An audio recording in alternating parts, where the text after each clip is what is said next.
As we progress, like we kind of open up this conversation, Pom talking about you as like Bitcoin's evangelist back when Bitcoin was contrarian, and now it's consensus.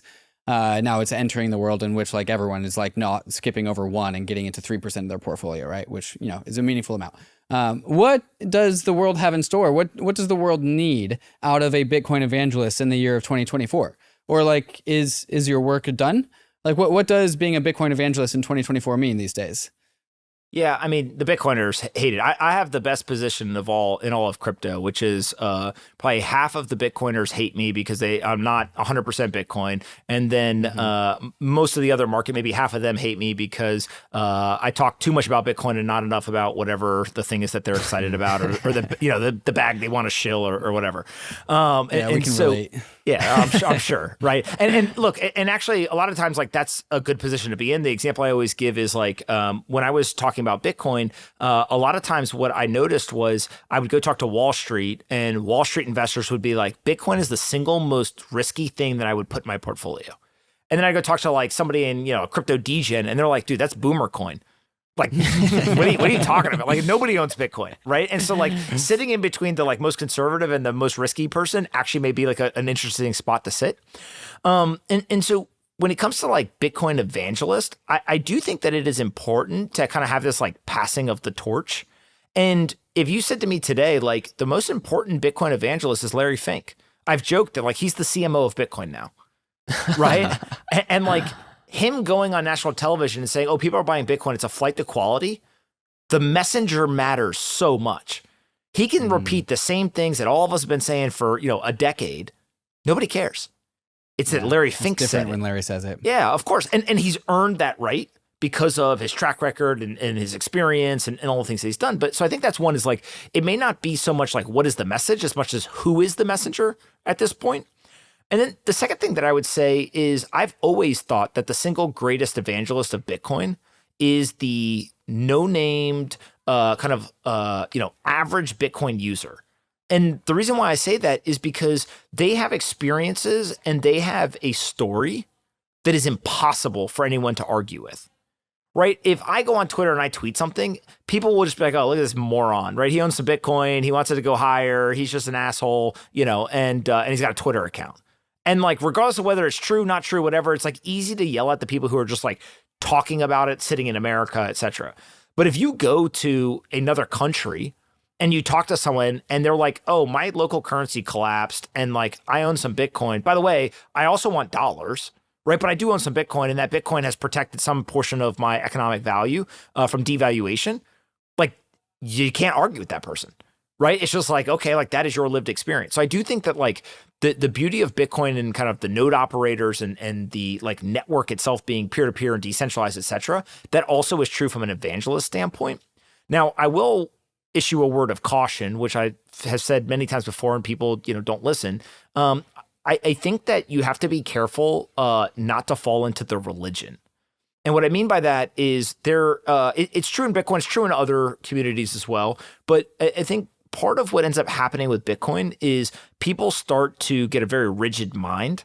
And so like if I said to you, like, what is the quintessential Bitcoiner, right? It's like, okay, they own Bitcoin, they eat meat, they like sun their balls, right? We can just like go down the line like what? I know. There's this whole last one a real thing?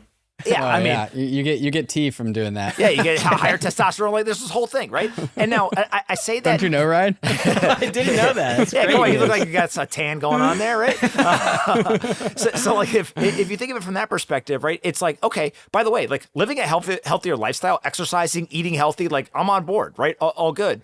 But when you start to then say, I am going to judge other people for not subscribing to the exact, regiment and protocol that I have for my life, it's dangerous. And so what I think is starting to occur to some degree is you get this ossification of a philosophy and of a community. On one hand, that's really good. The fact that 21 million Bitcoin will be 21 million Bitcoin forever, and if anyone ever tries to change that, like there will be a digital eruption of defense from kind of the Bitcoiners is a positive thing. The fact that there has been a slowdown in innovation in Bitcoin is probably not a good thing. Right. And so how do you kind of measure these things? I don't claim to have the answer. Right. But I do think that it is important to not fall into kind of the religion. And so what ends up happening also is if you look at some of the Bitcoin development, Bitcoiners are borrowing a lot of ideas from Ethereum, Solana, L2s, NFTs, stable coins. Like you go down this whole line. And so and that was always the plan too. Yeah. I mean, look, for years, people have said like, hey, that's all R&D for Bitcoin, right? Like whether it's true or not, I think there's a lot of people who thought that. But if you go talk to like the most hardcore Bitcoiners in terms of like the religious fanatics or the zealots, they will literally tell you that there will never, all these other blockchains will not exist. If you look at the maybe softened Bitcoiner view, it's like, look, these other blockchains may exist, but maybe I don't believe the coins will have long-term value. If you then soften it a little bit more, it's like, hey, you know what? Like these other things are like basically tech startups. The blockchains will exist. The coins may or may not have value, but like I'm just focused on Bitcoin. And so that spectrum of like, how hardcore are you? What I've found in investing is that actually you want to have deep conviction, but you want to have a flexible mind in terms of like a positive sum experience. So you can be a very hardcore believer like Bitcoin is going to survive. I one time on television said if I had to bet my life on one thing, it'd be that Bitcoin would remain resilient, and the TV host had a blast with that. But at the same time, it's not so locked in on the high conviction of this one thing that you then think everything else is zero, right? And so it does crack me up a little bit with kind of the Bitcoin evangelist conversation. There are people who showed up, like if you remember, like more than half of Bitcoiners showed up in 2020 or later. So like everything we're talking about 2016, 2017, 2018, 2019, like they don't know, right? They don't have that context. So when they hear like, oh, I mined Ethereum first, shocks some of them. Or the idea of, the other phrase that I used to say all the time is tokenize the world.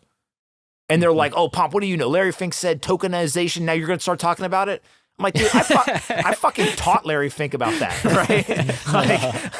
right? Like it's just the context isn't there. And by the way, where did I get that idea? From somebody else who was talking about it, right? So it wasn't my idea. I didn't come up with it. And so I do think that there's this element of like, are you trying to create a religion? Or are you trying to understand how the world is evolving and you're willing to have kind of flexibility? I don't have a perfect balance, but I try to be more in understanding where the world is going than falling into the religion. To continue leveling up your crypto game, then you need to get on the Bankless newsletter. It's the world's most popular crypto email and is completely free. Just click below to sign up.